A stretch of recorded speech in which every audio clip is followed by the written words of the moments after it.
Hello and welcome to Crushing Comics, the comics review show from the Comic Crush. It's Halloween. I'm Dr. Sam Loomis. With me is Michael Myers because, quite frankly, no matter how many times I try and get rid of her, she just keeps coming back and back and back. We're also known by our secret identities, Paul and Liz. I'm sure you know us by now. If you don't, and you're a first-time watcher, thank you for tuning in.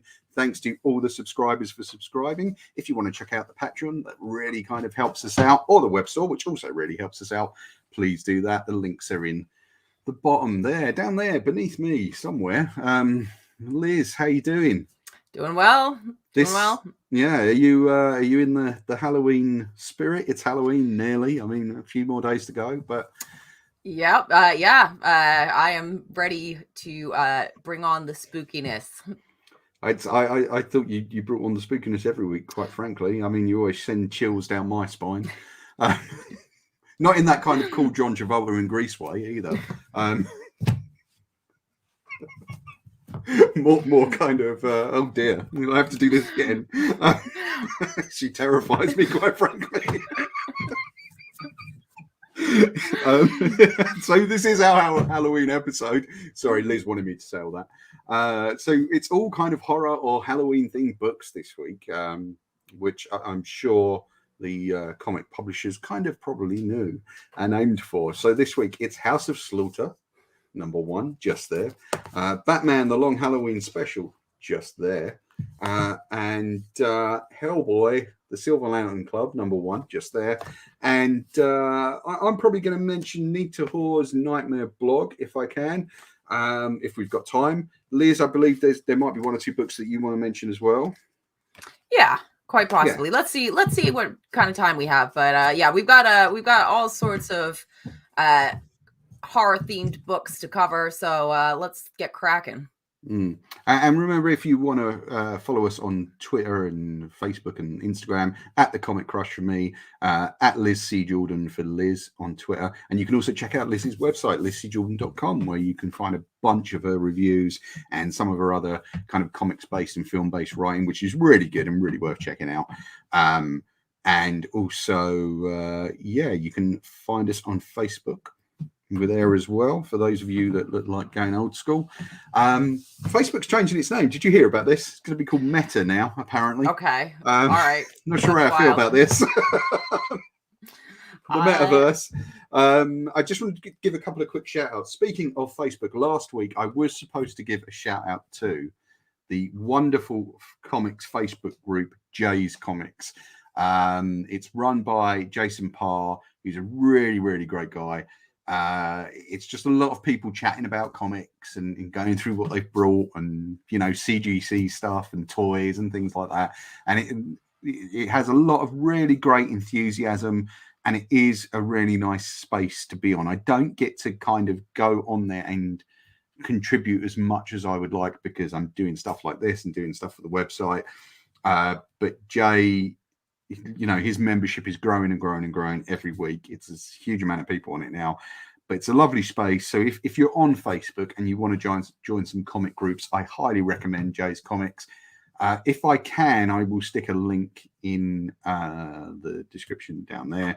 I also want to give a shout out to my buddy, Charisse Tia Harper. This is not comics related, so sorry about that, guys. But she's just had the premiere tonight. I've just come from it, of her documentary, Jill of the Trade, which is all about women working in jobs that would be traditionally male-filled roles. It's a fascinating short documentary.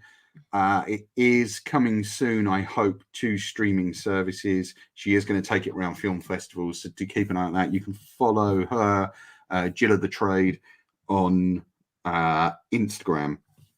And get more info. She should have interviewed me.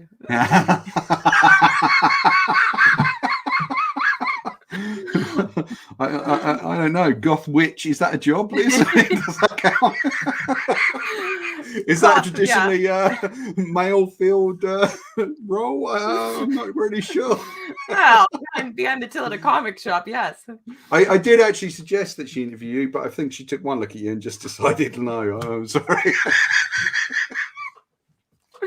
Maybe in the sequel, you know. Yeah, I told her what you were really like, and just a no for her, really. Of course, it is a very serious and very good documentary and worth checking out. It was a lot of fun going to the premiere tonight and seeing Charisse and a lot of pals from my cinema days. And yeah, we're going to do a review on the website for that, just because I think it's an important piece of work and I want to kind of help out where I can. But do follow her, Jill of the Trade, on Instagram for more on that movie. Let's talk about some comics, Liz. Okay, let's do it. What are we going to get started with today? Well, we've got I think either House of Slaughter or Long Halloween. Where do you want to start? Should we do House of Slaughter? Okay. Cool. So this is the prequel to Something is Killing the Children. We've already met Erica Slaughter in that book. I've read the first arc only of House of Slaughter because I usually kind of do the first arc in singles and then I switch up to trades. So this is a brand new prequel featuring Aaron Slaughter, who is kind of Erica's adopted brother, come confidant, come protector. Liz, you've not read too much of Something is Killing the Children, right? I've only read the first issue and it was really good. It was really good. And it's on my hit list of books that I want to, just pick up the trades and, kind of probably binge in like a couple of days. Because, it's got nothing but really great feedback. Everyone I know who's reading it loves it. And it was a really strong first issue. Like, it was just a matter of like, sort of, I was just reading so many things at the time that I kind of just like, oh, well, this is one I'll return to, which I will, especially after reading this issue. Yeah, it's a really good, solid issue and a really great team. We should actually just talk about the team very briefly, if we can. I'm just trying to find the credits right now. So it's written by, or the stories by James Tynion IV and Tate Brombaugh. Tate Brombaugh also supplied the script. Chris Sheehan, who's an artist that I absolutely love, did the art on this. Mikel Muerto did the colors, and World Design did the letters. And it's all based on development and designs by original series artist Weather Del Adera. Now, obviously, we have Tynion kind of taking over a more supervisory role here. He is, of course, the solo writer on Something is Killing the Children. How did you find this? So, having only read that first issue way back when, how many years ago now? A couple of years. Back in late 2019. Yeah, that sounds about right.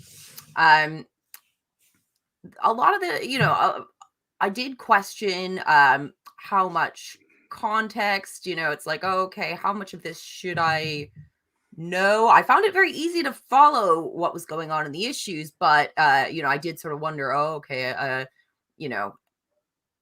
am I missing things by not having read, the series up to now?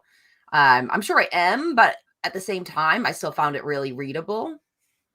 I immediately kind of really liked the character of Aaron, who we're primarily following. I felt like kind of invested in what was happening to him and the dynamics going on in the house. All of that was really, really, I felt, okay, like I could just read this book and really enjoy it, but it made me doubly interested to go back and, sort of do the reading to, sort of really appreciate whatever world building, went into getting to the point of this issue. Yeah, totally. And I think with Something is Killing the Children, what you get is the soldier at work, the veteran, which is Eric Slaughter. With this, what you're getting is School for Monster Hunters. And I don't mean that in a. It sounds like I'm being flip, but I'm not. I mean that is essentially what it is. I got really serious kind of Deadly Class vibes from this. Because you have competing teams of quite deadly and dangerous teen children, assassins. whose job it is to hunt monsters, and they're divided up in training in kind of disproportionate numbers. So you have 3 against 1, with Aaron Slaughter at first seemingly succeeding in his first sort of mock hunt, but ultimately not. And we cut to the teachers and their sort of feelings on Aaron and whether or not this was a fair test and things. But yeah, I mean, the book it most reminded me of was kind of Deadly Class, and again, not in a derogatory, negative way, but just in a kind of as a touchstone. If you're looking for something of a similar mood and vibe, I think that's it. Which Deadly Class is one of my favorite series of recent times. And I feel like this gets that. It gets that, that real mean kid thing. Where teenagers can be horrible, and callous. And especially when they're murderous and pitted against one another. Yeah, and being told that eventually their destiny is to go out and hunt kind of creatures. And it's interesting because when we see Aaron at the beginning of the book, he's much older. He's on a monster hunt of sorts. I don't want to give away what the twist is, because I think again that would rob people of some of the pleasure.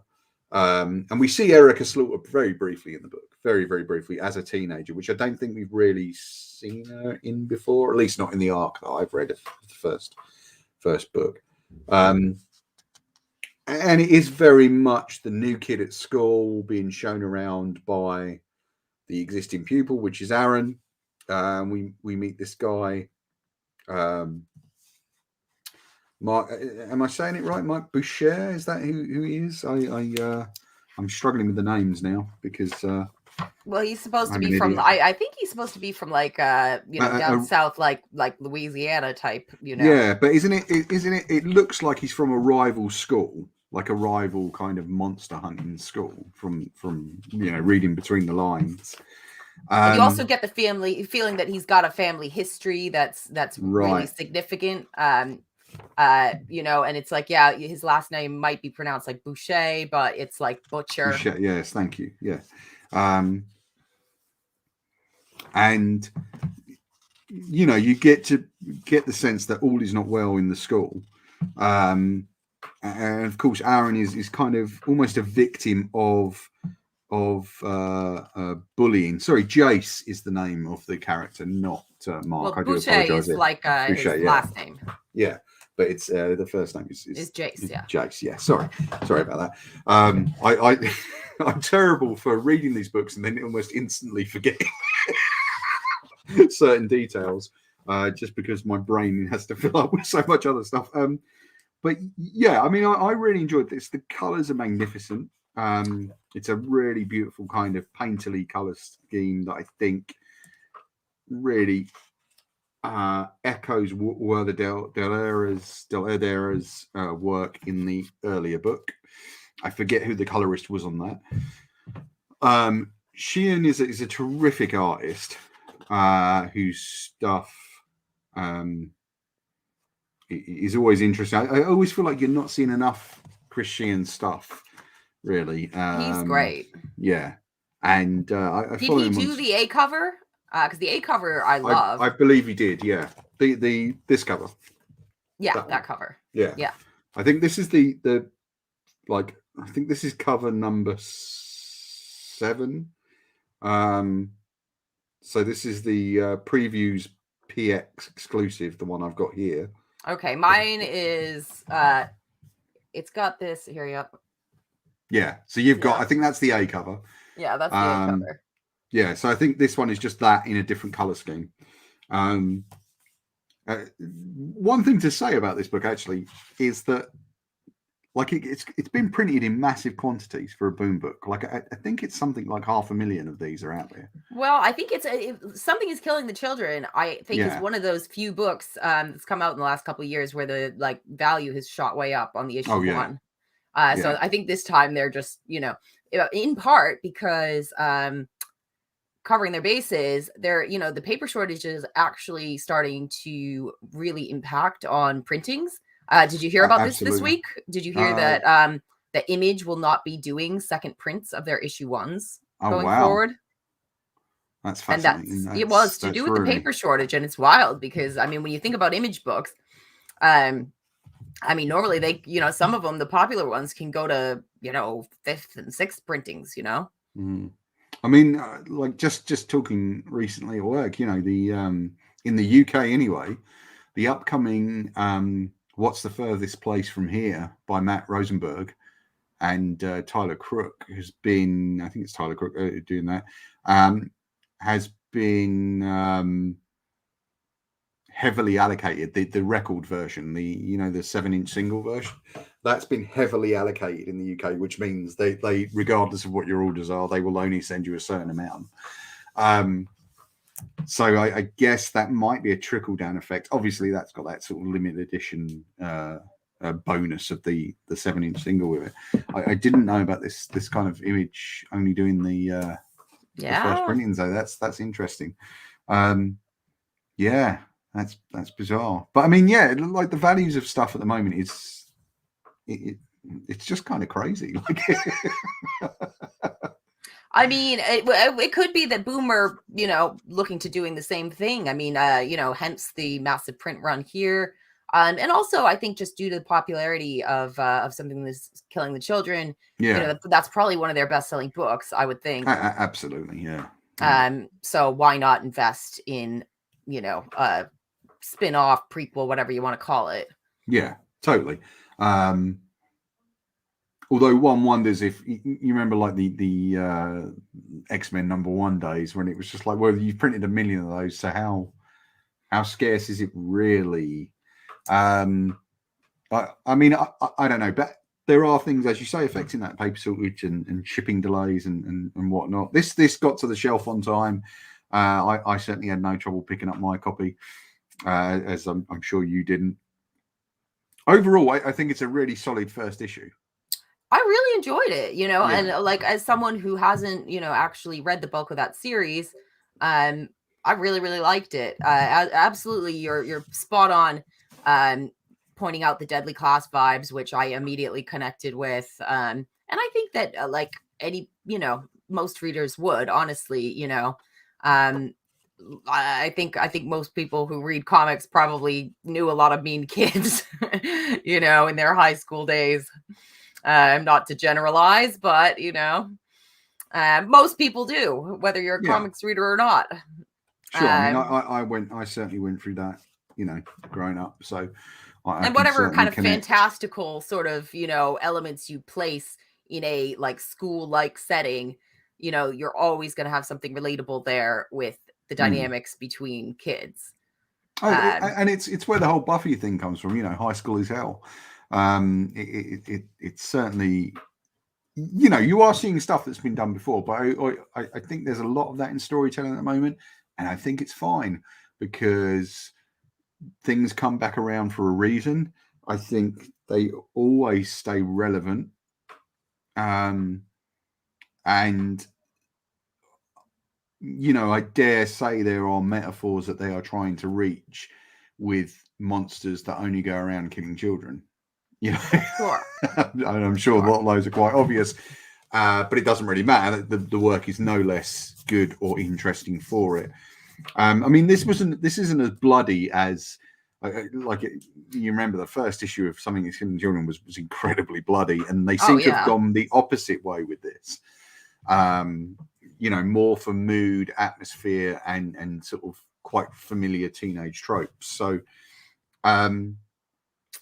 and a great little twist at the end as well. Yeah. Which I obviously won't spoil for you, but it is worth reading. So that's House of Slaughter #1 from Boom Studios. That's out now. Hopefully, your local comic shop still has copies left. If they don't, you can always hit the link in the description and buy one from the Comic Rush. Should we talk about the Long Halloween, Liz? We shall. I mean, being Halloween week, just in time. Obviously, I was complaining earlier about. So there is a plethora of Batman books either out right now or coming out in the coming weeks, which as much as I love Batman, I think there is too much. I think it kind of, I don't know. Culturally, I think it's a bit of an issue if it starts to blot out everything else. Just like I think it's a problem if you're only talking about the MCU stuff and things like that, and if there isn't anything else to kind of balance that out. However, this is one we wanted to do. It is a cap off to Long Halloween and Dark Victory.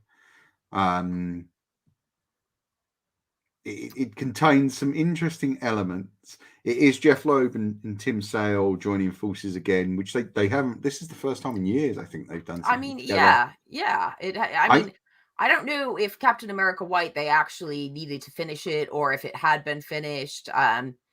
But that's the last thing that we saw come out. Yeah, I mean, and that was a while ago. I read, and that had been massively delayed. It was supposed to have come out, I think it was several in the 90s. I think.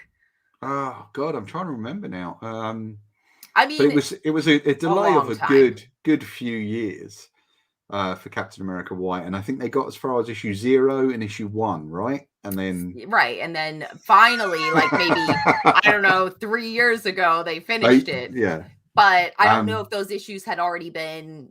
I don't know if they actually had to go back and write and draw the stuff at the time, or. I think there was a lot of stuff going on for Jeff Loeb at the time. He was going through a lot of personal tragedy, so no complaints on the delays, because I think things happen. Life intrudes on art, but it's certainly lovely to see them working back together and in this little corner of like the Batman universe, like, which kind of, it really has its own distinct flavor. And it's like, it's really, I mean, we talked about this a few weeks ago when we talked, about a number of Batman books, including, the deluxe edition of Long Halloween, which has only been released within the last few weeks. Yeah, about 2 weeks ago, I think. Yeah, and it is like it's such a classic Batman story for a reason. It really is. Like, it's a lot of people I know, it's their favorite Batman story. And that's like, that makes perfect sense to me. Yeah, sure. And this returns to that world. I mean, I did feel a bit of a loss because I just couldn't remember what happened at the end of Dark Victory and where things were left. And of course, Dark Victory is actually Long Halloween and Dark Victory aren't really a duo. There is a third, as we said at the time, Catwoman When in Rome, which fits nicely about halfway through Dark Victory. You can stop and read that and then come back to the rest of Dark Victory. And there's Haunted Night as well, if you want just like, an extension of that universe. The Haunted Night stories, when they publish those as an absolute, which I've got on the shelf somewhere, I should have brought it with me here. So when those were published as an absolute, I picked that up the other day, like a secondhand copy, because it's like, I want to get those.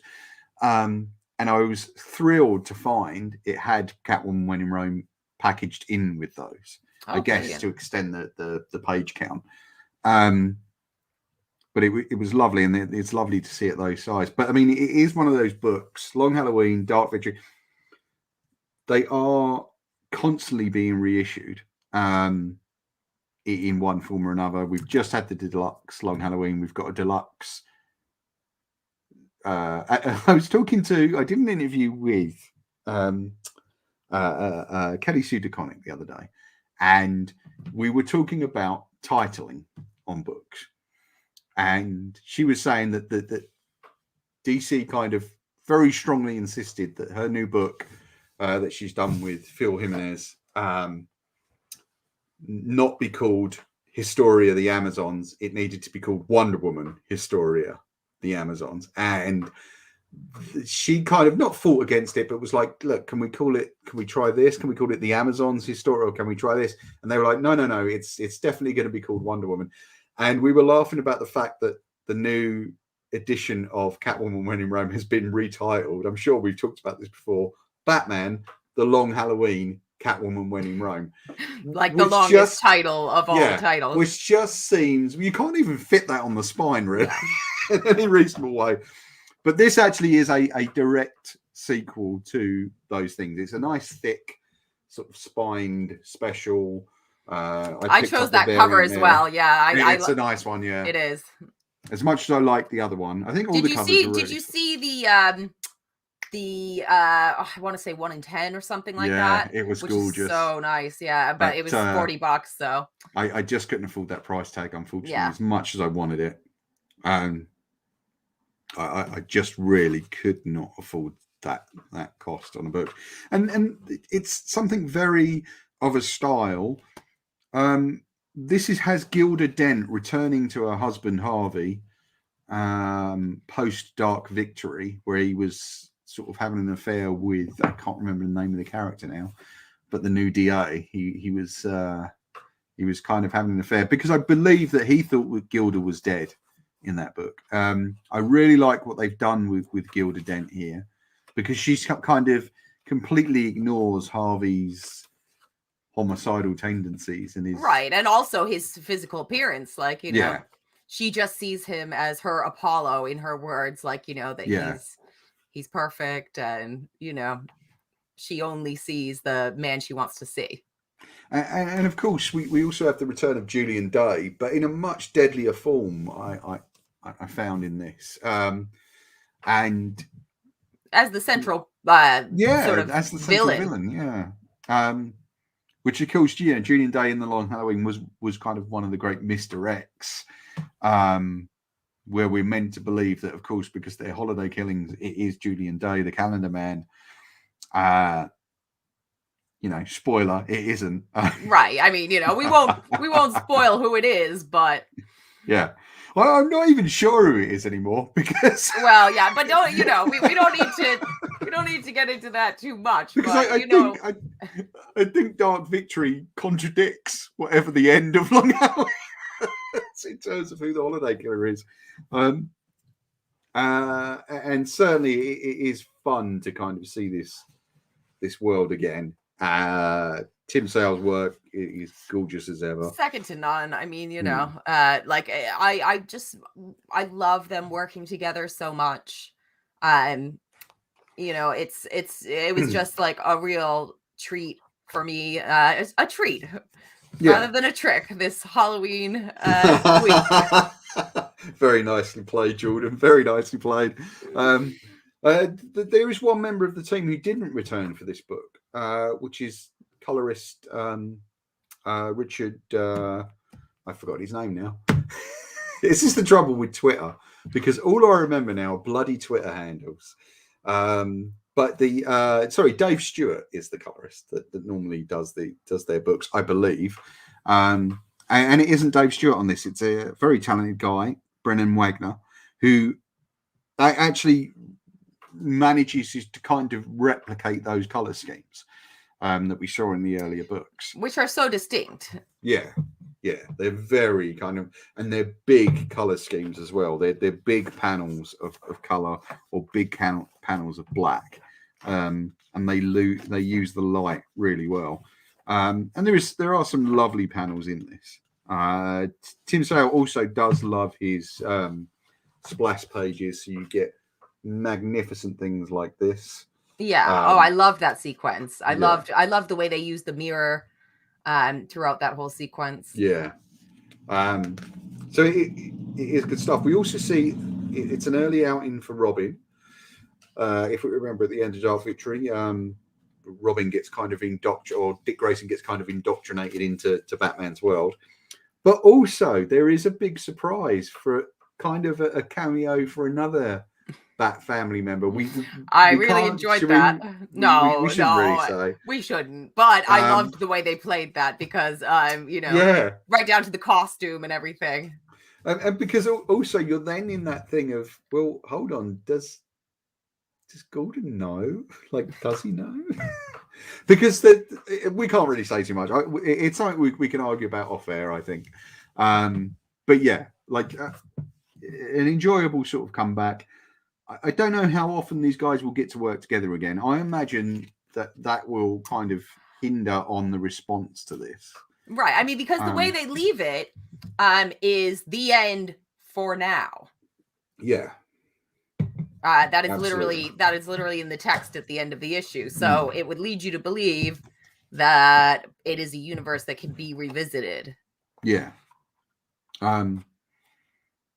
So yeah, I don't know what's going to kind of. But I mean, when you think about it, yeah, like it's actually, this came out in 96, 97. Yeah. The original Long Halloween. It's been literally decades since we've had any new continuation of that story. So the fact that this has come out and there's the implication that there could be more is really interesting. It's interesting because normally you'd get this stuff before like major films and stuff. There was a 2-part Long Halloween animated film this year, but normally you'd get this kind of stuff coming out beforehand to help promote that. I wonder if that was popular enough to kind of instigate a sort of resurgence of interest in this iteration of the Batman universe.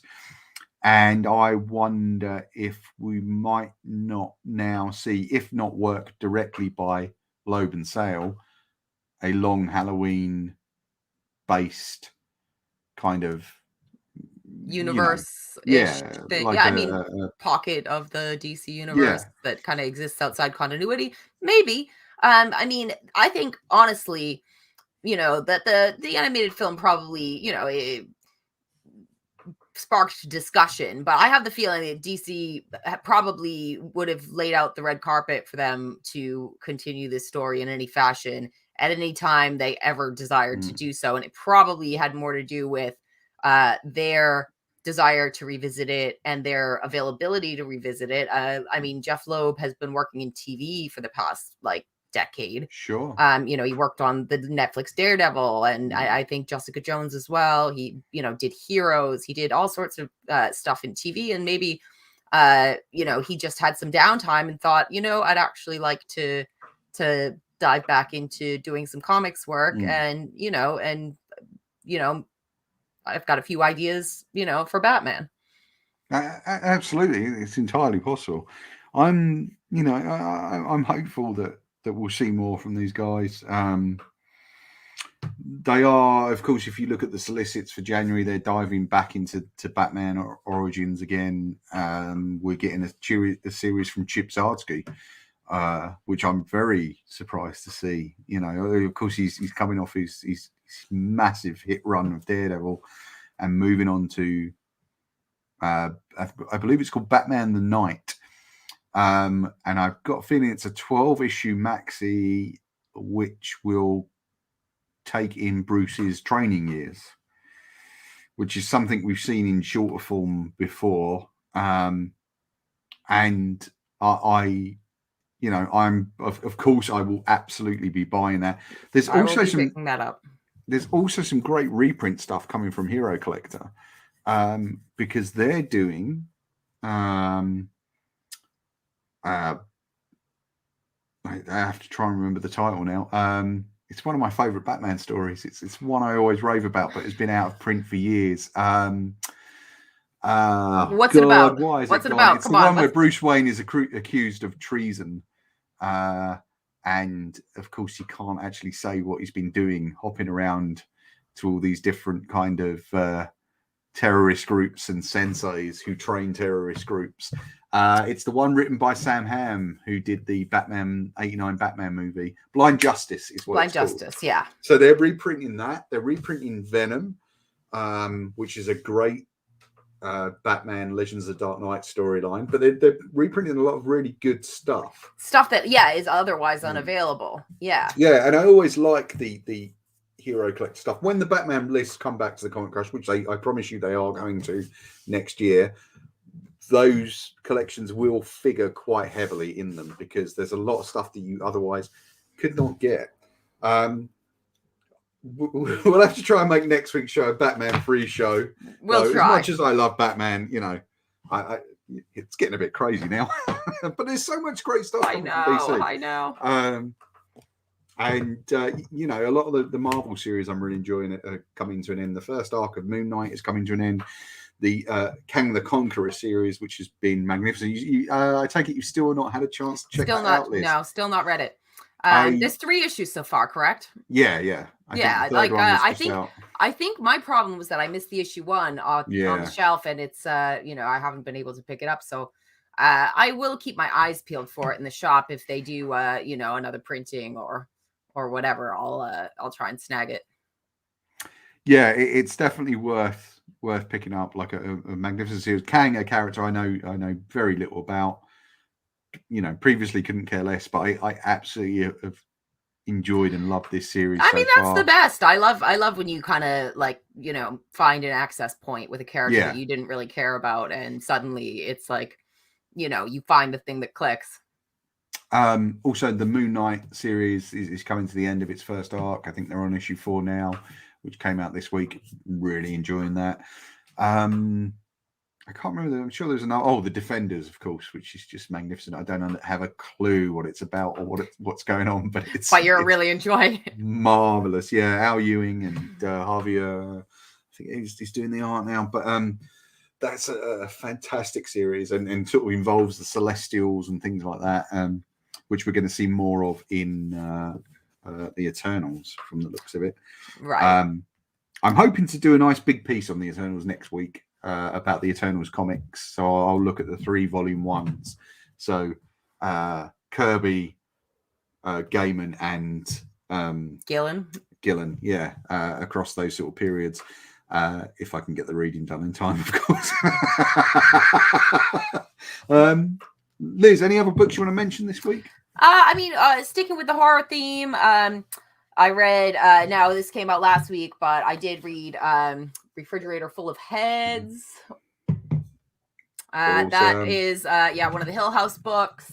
The Hill House books are, have really been, pumping out some good stuff.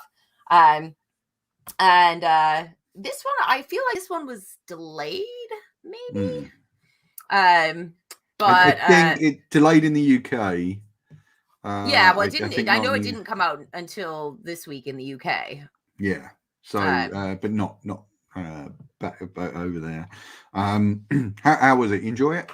I enjoyed it. It's it packs a lot into its first issue. A lot. And it's got some some fascinating concepts going into it. I'm still not really sure exactly what's going on, but I want to know. Yeah, I've heard it's quite strange. Mood-wise and tonally. I've not read it myself, not had the chance. I might try and pick it up. I feel like it's got an interesting premise that's going to be coming out of it. I'm not sure what that is yet, but I'm intrigued. Speaking of books that didn't make it to the UK last week but did make it this week, I was very much intrigued by this. Rodney Barnes, Jason Sean Alexander, Patrick Reynolds, and Lewis. I hope I'm saying this right. Nict or NCT. It might just be NCT. Sorry if I'm getting that wrong, Liz. Nita Hoare's Nightmare Blog #1. That was a really solid horror book about demons roaming the streets of Baltimore, Maryland, and it features this main character, Nita Hoares, who is a teacher of parapsychology, who is haunted by the ghost of her younger brother who was shot in a kind of gang conflict, it seems. And he's kind of directing her towards the fact that all these demons seem to be loose in Baltimore. It's wonderfully drawn. It's certainly worth picking up. I didn't know what to expect. I picked it up on a whim, really. It was just kind of one of those things where it's, oh yeah, I quite like the look of that, so I'll grab that. Which I don't usually have the sort of financial room to do these days, but I did in this case. Very good, very good. I certainly recommend that. Nina Hall's Nightmare blog, issue number 1. It's out now. And then lastly, Hellboy, the Silver Lantern Club. So this, more than anything, kind of definitively ties together Edward Grey and Hellboy, although I don't think historically they ever met. So it concerns a young Trevor Brutenholm taking a young Hellboy in the 50s to meet his uncle, who was part of something called the Silver Lantern Club, which was kind of a paranormal investigation group. And I think each issue is going to effectively be a sort of one-shot story, whilst Hellboy and the two Brutenholms sit in this pub and get drunk. And it's really good, because you have all the kind of familiar elements to Hellboy and Witchfinder readers, you know, like the Helioptic Brotherhood of Ra, Sarah Jewell, who is the kind of one of the most recent additions to the Hellboy universe, is kind of involved in the book. I really enjoyed it. As I do all the Hellboy stuff, I think it's one of the best shared universes ever created for comics. That's by Mike Mignola, Chris Robinson, Christopher Minton, Ben Steenbeck, and Michelle Madsen. I definitely recommend you pick that up from Dark Horse Comics, but that's out now. If you're a big Hellboy fan, it's tough with Hellboy because there are, you know, we were talking about this. There's no easy entry points necessarily now. Deep mythos at this point. Yeah. I mean, it's been going for like pushing 30 years. Like, did you know what I saw at Gosh the other day? They've released a box set of those first 4 Hellboy Omnibuy. Oh, good. The floppy Omnibuy. So I mean, like those books, you know, a lot of the Hellboy has been in and out of print and hard to get. And yeah, I mean, they seem to be keeping the Omnibuy in print, and the Omnibuy are interesting because they reprint the stories in date chronological order, not the order they were published in. Which is one thing about the Hellboy universe. It hops around time. So you see characters like Memnem Sar appear in like the 90s or the 2000s, and then you see Memnem Sar pop up in the Victorian era, you know, in the Black Flame and all kinds of stuff. It's a very rich universe. They keep finding new ways to republish it, like they're doing the Hellboy Universe Essentials at the moment. What I would love to see is a break in Hellboy singular issue publishing for a while, and have them do a complete chronological thing of every story in exactly the right order. Just because I'm a completist arsehole, and that's what I like. And then, in fact, that was how my single issue of Hellboy collection was ordered. It was in date order. Like, so if a story took place in 1953, it was near the front, and then, you know, the stuff taking place in the 80s was towards, you know, further back in the box. I'm now getting rid of all my singles, so I don't really do that anymore, unfortunately. But I do want to do a big reread, and in fact, I'll do it for the site. I'll put up a big reading list of Hellboy at some point because it's such a magnificent universe. But yeah, definitely worth checking. Like, Liz, I don't think I've got much more to add this week. I mean, I think we covered a lot of terrain. I mean, and I enjoyed having a horror themed week. It was good. Personally. Yeah, I mean, I always enjoy a good bout of horror comics. I haven't watched too many horror films this October because we had a load of Halloween stuff planned. Nikki and I were going to do, and unfortunately, because of the dreaded scheduling problems, we didn't get to do it. But Nikki will be back in early November, I hope, for Army of Thieves, which is the Zack Snyder's Army of the Dead prequel. So once that drops on Netflix, which I think is tomorrow, we're going to watch that, and then hopefully we're going to come back and do a whole show on that. I'm really looking forward to it. It's been months since I've had Nikki on the show. And of course, Liz, you'll be back next week, I'm sure.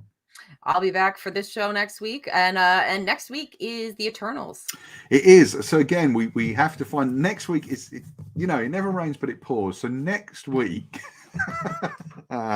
because I'm an idiot, we should be doing something on Dune, and the Dune stuff will go, I think, throughout November. I'm planning a lot of stuff for Dune, which I know is not comic related. However, because it's such a major piece of work and a major film, I really want to get behind it. There is a Dune graphic novel which I'm hoping to pick up soon, and we'll do something on that. I'd also like to do some things on the music and the film itself. So there's lots of stuff planned with Keith. Hoping to get Tony Van Raas on the show, because it's been a long time since I've spoken to Tony, and he's going to come on and talk about Denis Villeneuve's Dune. If you've not watched it, go and watch it. It's incredible. I was utterly blown away by it. I haven't seen it yet, so it's worth seeing. I don't want to say too much because I'm saving it for the pod. So we might be recording that this Saturday. It might be sometime next week. But we've also got to do Eternals. Why do I do you and this to I, myself? you and I will be doing Eternals next week. Because the film's not out until the 5th of November. Yeah. So I won't be able to see it until then. So you and I will record it at the soonest possible opportunity. Yeah, I think we're probably looking at the beginning of the second week in November for that, somewhere along the line. Obviously, I need to spend the next couple of days sorting out some sort of scheduling for these podcasts. Yeah, it'll be. I mean, I think we'll be able to do it at least within a couple of days of the release of the film.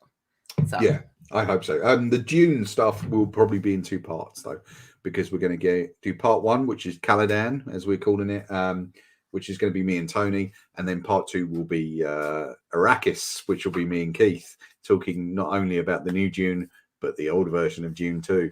But yeah, I'm hoping to go quite big on it and really kind of dig into that and see what we can do. Got loads of stuff coming up next week, Liz. Human Target #1 is out from Tom King. Exciting. Yeah, I am very much looking forward to that. We will definitely be talking about that book, won't we? Yeah, I imagine we will. We might take a look at some of the older Human Target stuff as well. Yeah. We'll see how it pans out. I'm very excited for that. I'm very excited for that. I'm really so I'm sure we'll have lots to say. Oh, also, I do want to say a big, huge thank you to our good buddy Claire Lim, who you can find at WeClaire on Twitter and Instagram and everywhere. I went to MCM with Claire this weekend. It was completely unexpected. It was my first con back since all the stuff happened. It was a really interesting experience. I found it a bit too intense at times, even with the sort of half numbers they had. I'm not sure how intimidated I'd feel, because if this was half, so about 27,000 people, I'm not sure I want to be around 54,000 people. I mean, that's what we used to do. I mean, yeah, you and I have been to MCM numerous times together, and that probably was an accurate reflection of the number of people there. I think I would like to table at MCM for this podcast and the site, and of course, as I said before, we do have a web store, so there'll be plenty of comics to sell. So guys, if you'd like to see the Comic Crush at MCM, drop us a comment in the comics, in the comment section. I would love to hear from you and see what you think about us going to MCM. Would you stop by the table and talk to us? I'd love it if you would. But yeah, I thank you to Claire for kind of inviting me and letting me go and see. I got to see the backstage element of MCM. Which is fascinating, and I've got to say, big up to those guys at Read Pop. They work incredibly hard, and they were fantastic and really accommodating and lovely people. I got to watch the Tom Hiddleston Loki panel, and also gave me a fantastic opportunity to wind Liz up So mad. which I think she fell for 98%. I told her that me and Hiddleston were now good buds. She actually bought it because she's a doofus. Oh. To be fair, you had unique access. I didn't actually. I didn't get anywhere near Hiddleston or any of the super famous people. But it was fascinating seeing that aspect of it. It was interesting being back at MCM. Hello to Martin Simmons and Matt Garvey and Gary Erskine and all the other people I got to speak to. Also to Steve, who I dropped by or just bumped into, actually. It was within the first few minutes of being there, I bumped into someone I knew. Steve. Yeah, hello to Harry, who I missed. I'm sorry, Harry. I although I was there on the same day you were there, I did actually, unfortunately, miss you. Jess Clinton, big hello to you. It was magnificent seeing you, and your costumes were wonderful. So Jess went as Zatanna on day 1, and I think Poison Ivy on day 2. I forget what she did day 3, but yeah, I think she might have gone back as Zatanna. But yeah, fantastic kind of costumes there. Yeah, so hello to everyone who I got to talk to. Oh, Joel Meadows as well. Hello, Joel. I did get to see him there. It's Joel's birthday today, so happy birthday to him. Oh, happy birthday, Joel. Yeah, he's doing well. We talked very briefly today via text. But yeah, big happy birthday to you, Joel. Yeah, that's it from me.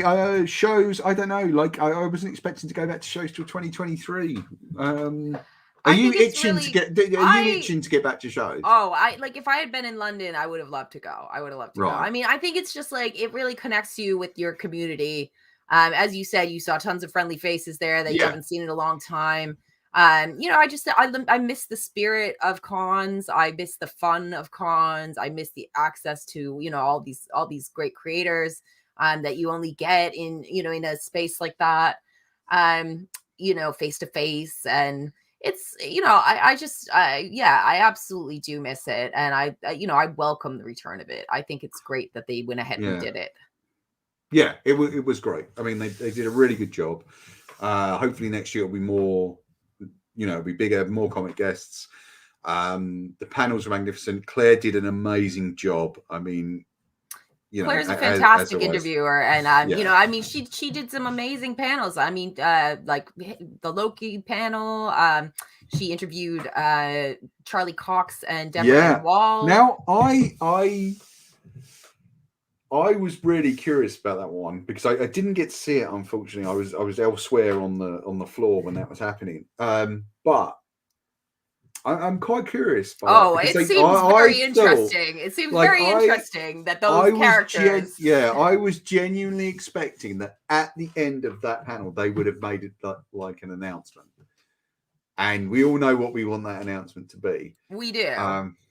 Now, I still think there's room for Daredevil to appear in Spider-Man.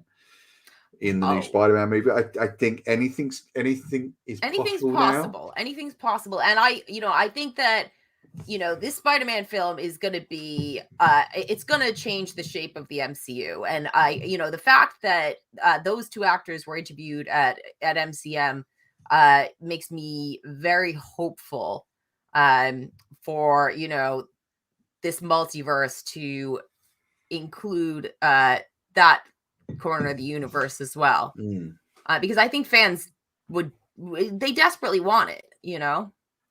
Totally. I was reading this thing the other day about how there's this new Marvel Studios book coming out, which you can find a buying link to on our new film book section on the website, and in that book they detail one of the early meetings between Feige and Amy Pascal at Sony over Spider-Man. And apparently Amy Pascal was really keen for Feige to come on board and take over Spider-Man as a sort of co-production. But apparently they talked about doing Spider-Man 4. And allegedly in the meeting, Kevin Feige eventually said, look, it's not going to work. This is not what we're going to do. We will absolutely come in and shepherd Spider-Man 3 for you, but we're not doing Spider-Man 4. We will produce a Spider-Man film for Sony. So you don't have to make a financial commitment. No one has to change rights. We just have to take over the character, and we'll do it our way. But you guys can release it, which is unheard of, really, for Marvel at that time being as powerful as they were. And apparently Amy Pascal was so frustrated, and this was so not what she wanted to hear, she threw her sandwich that she'd been eating our Kevin Feige. Whether that's true or not, I hope. Well, it's I true. mean, the book is an official book. You know, it's apparently you had a great deal of access to the archives and to everyone involved in the book. But I just found that incredibly amusing. And I really look forward to reading the book. Before we go, I just want to say thank you to everyone who's watched today. Thank you to all the subscribers. Our subscriber numbers are growing all the time. Thank you so much for tuning in. Do check out the Patreon and the web store because, as I said, that really helps us out. Thank you to my delightful co-host who couldn't be here. So Liz turned up this week. So thanks to her as well. I'm sorry. No, thank you. Thank you for turning up, Liz. It's lovely to see you as always. Also, thank you to all our patrons. You're wonderful people. You really help us keep going, and your support means everything. There is new stuff going up on the Patreon tomorrow. I have finally got a bunch of stuff ready. So I've just got to finalize some details and finish that off, and there will be new stuff going up on the Patreon tomorrow. Sorry about the delay. It's all my fault. It is. But it is my fault. Yes, it is. It is. Unfortunately, the amount of other stuff that the website demands means that I don't get as much time as I'd like to do the Patreon. But again, we're looking at addressing it all. We are changing the way we do things. There will be some sort of larger changes happening in 2022. The site is changing, as you've probably seen. We are kind of leaning more, well, not more towards movies, but we are adding more film stuff in just because I want to broaden the scope of what I bring you guys and what you can have access to, and some of the more niche areas of fandom that I want to kind of share with you guys that I'm passionate about. But it will always be the Comic Crush, and we will always be talking comics. And I hope we're always going to be doing this show in some form or another. Even without Liz, because of course she might be reclaimed by Satan at any minute. We don't know. Like, it could just end in a puff of smoke. There could be a broomstick, a pointed hat, and she could just disappear. That could be the end. We don't know. She could be gone tomorrow. Twitch my nose. I personally hope that will never happen. Sorry, I am incredibly mean to Liz. But I have to say, at this age, it's one of the few pleasures I get. Anyway.